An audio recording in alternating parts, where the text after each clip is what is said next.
IVF చికిత్సలో 25% భారీ discount, free doctor consultation, free ultrasound scan, logo launch, Andro max advanced male infertility centre ను కూడా ప్రారంభించారు.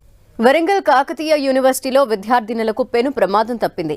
అర్ధరాత్రి పోతన మహిళా హాస్టల్లో స్లాబ్ పెచ్చులుడి విద్యార్థినులపై పడ్డాయి. పెచ్చులు విద్యార్థినులపై కాకుండా పక్కకు పట్టడంతో ఊపిరి పీల్చుకున్నారు. బిల్డింగ్ శిథిలావస్థకు చేరినా పట్టించుకోవటం లేదంటూ విద్యార్థులు ఆందోళనకు దిగారు.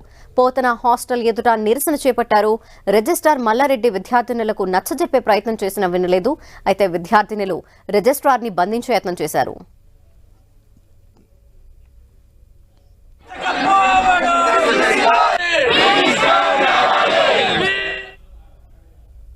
వెళ్ళి తినొచ్చిన తర్వాత ఫ్రెండ్స్ కొందరు బయట కూర్చున్నారు. నేను ఒక్కదాన్ని ఇక్కడ పడుకున్న తర్వాతకి ఒక చిన్న బండ లాంటిది వచ్చి మీద పడింది సార్. మీద పడగానే ఏదో ఫ్యాన్ ఇన్సిడెంట్ జరిగింది ఒకటి.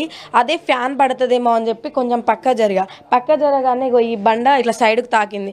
ఏంది ఇది ఇట్లా అవుతుందని చెప్పి కొంచెం ఆ మూలకెళ్ళి కూర్చున్నా. ఇట్లా పక్కకి జరగానే ఇదంతా కూలి మీద పడింది. మీద పడితే మొత్తుకున్న తర్వాతకి ఇక అందరు ఫ్రెండ్స్ వచ్చి టక్క లేసిపోయి ఫ్యాన్ ఆఫ్ చేసిన. కంటిన్యూగా ఫ్యాన్ తిరుగుతుంటే ఒకసారి పైన చూడండి సార్, ఆ ఫ్యాన్ కూడా కన్ఫర్మ్ పడు. అది అంటే 10:30 లోపు జరిగింది కాబట్టి ఇంకెవ్వరు పడుకోలేదు ఆ ప్లేస్లో. అంటే ఇప్పుడు 1-2 అయితే ఆల్మోస్ట్ అందరు పడుకుంటారు. ఈ ప్లేస్ అమ్మాయి మార్నింగే ఇంటికి వెళ్ళింది. ఆమె ఉంటే ఈ ప్లేస్లో ఇక్కడ పడుకుంటే ఎగ్జాక్ట్లీ ఫేస్ మీద పడు. నార్మల్గా అసలు మనకు చిన్న బండ తాకితేనే మామూలు, ఇట్లాంటిది ఇది ఈ ముక్కు పైన ఇదంతా తాకితే మామూలు ఉండపో. కాళ్ళ దగ్గర చూడండి అంత పెద్దవి పడ్డాయి. ఇప్పుడు ఆ అమ్మాయి లేకపోవడం ఆమె లక్ అయింది, ప్లస్ నేను లేవడం నా లక్ అయింది. ఇదే విషయంపై డీటెయిల్స్ మా ప్రతినిధి కేకే అడిగి తెలుసుకుందాం. కేకే,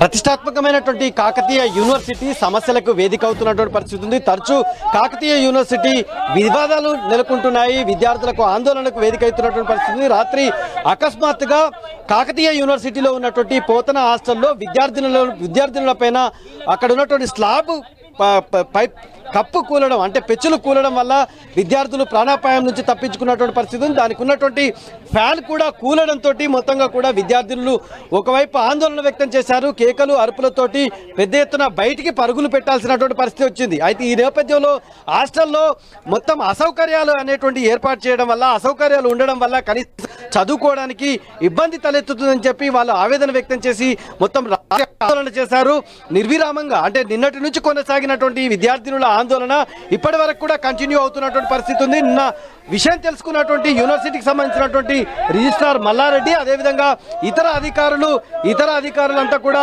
పోతన హాస్టల్కి వచ్చి అక్కడ ఉన్నటువంటి విద్యార్థులను సముదాయించేటువంటి ప్రయత్నం చేశారు. ఆల్టర్నేట్ ప్రత్యామ్నాయ చర్యలు చేపడతామని చెప్పి హామీ ఇచ్చి రాత్రి సద్దు మణిగించినప్పటికీ కూడా ఇప్పుడు మళ్ళీ ఆందోళన కొనసాగుతున్నటువంటి సిచ్యువేషన్ ఉంది. ఎక్కడికక్కడికి విద్యార్థులు ఆవేదన వ్యక్తం చేస్తున్నటువంటి పరిస్థితి మనకు కనిపిస్తుంది. కొంతమంది ఇక్కడ ఆందోళన చేస్తున్న విద్యార్థులతో మాట్లాడారు. చెప్పండి, అంటే నిన్న రిజిస్ట్రార్ వచ్చాడు, వీళ్ళకి అందరికి కూడా సమానం చెప్పారు, మరి మళ్ళీ మీరు ఎందుకు ఆందోళన చేస్తున్నారు? నిన్న విద్యార్థుల ప్రాణాలతోటి చెలగాటమాడుతున్న కాకతీయ యూనివర్సిటీ రిజిస్ట్రార్ గారు అలాగే యూనివర్సిటీ అధికారులు గతంలో 15 రోజుల క్రితం ఫ్యాన్ తెగబడ్డది. ఒక అమ్మాయికి 16 కుట్లు పడ్డాయి. మేము సార్ ఆ బిల్లు మారవండి, ఆ ఫ్యాన్ చెక్కిమని చెప్తే మేము చెయ్యొస్తామని చెప్పి మళ్ళీ 15 రోజుల తర్వాత మళ్ళీ రాత్రి 10:30-11 ప్రాంతంలో పోత హాస్టల్ గర్ల్స్ హాస్టల్ పెద్ద ఎత్తున కూడా బిల్డింగ్ శిథిల వేస్తుంది. దానిపైన పిచ్చులు పడితే కూడా 2-3 విద్యార్థుల ప్రాణాపాయ ప్రమాదం ఉన్నది. దీనికి ప్రధాన కారణం యూనివర్సిటీ అధికారులు, రిజిస్ట్రార్ గారు విద్యార్థుల ప్రాణాలతో చెలగాటమాడుతుంటూ యూనివర్సిటీని అవినీతికి పాల్పట్టిస్తున్నాడు. A+ యూనివర్సిటీ వస్తే A+ యూనివర్సిటీ ఇంత దారుణంగా ఉంటారు మేము హెచ్చరిస్తున్నాము. రిజిస్ట్రార్ రాజీనామా చేయాలి. ఇది మనం అంటే ఒకవైపు ఆందోళన ఈ రకంగా కొనసాగితే మనం చూస్తున్నటువంటి హాస్టల్ ఇదే హాస్టల్ లోపల మొత్తం ఆందోళన అనేటువంటిది కొనసాగింది. నిన్నటి వరకు విద్యార్థులను కూడా ఆందోళన చేసినటువంటి ఈ ప్రాంతం అంతా కూడా నిండిపోయినటువంటి పరిస్థితి ఉంది. ఈ హాస్టల్ బిల్డింగ్ అనేటువంటిది బయటకి చూడడానికి చాలా పటిష్టవంతంగా కనిపిస్తున్నప్పటికీ లోపల ఉన్నటువంటి కన్స్ట్రక్షన్ కావచ్చు, అందులో ఉన్నటువంటి బాత్రూమ్స్ కావచ్చు, మినిమం ఫెసిలిటీస్, బాలికలకు ఉండాల్సినటువంటి మినిమం ఫెసిలిటీస్ లేకపోవడం అనేటువంటిది చాలా రోజులుగా వాళ్ళు యూనివర్సిటీకి సంబంధించినటువంటి అధికారులకి చెప్తున్నప్పటికీ కూడా ఎవరు కూడా పట్టించుకోకపోవడం వల్లనే ఈ దుస్థితికి కారణం ప్రాణాలు పోయేటువంటి పరిస్థితి వచ్చింది.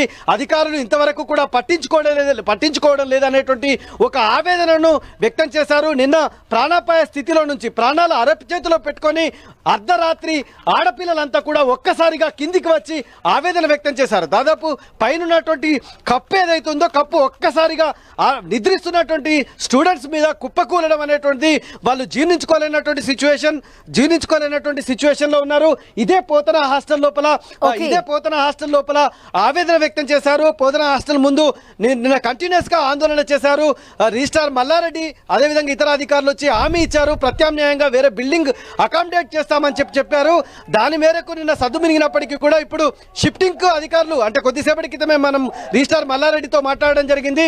వెహికల్స్ తీసుకొచ్చారు, వీళ్ళని వేరే బిల్డింగ్ షిఫ్ట్ చేస్తున్నాము, ఎలాంటి ఇబ్బందులు తలెత్తకుండా చూస్తాం. యూనివర్సిటీ లోపల సమస్యలు ఉన్నమాట వాస్తవమే, ఒక్కొక్కటిగా పరిష్కరించుకునే ప్రయత్నం చేస్తాం, ప్రభుత్వం దృష్టికి తీసుకుపోతామని చెప్పి రిజిస్ట్రార్ మల్లారెడ్డి గారు తనకు సంబంధించిన అభిప్రాయం వ్యక్తం చేస్తున్నారు. మరోవైపు విద్యార్థులు ఆందోళన అనేటువంటి కంటిన్యూ అవుతున్నాయి. Thank you కికి.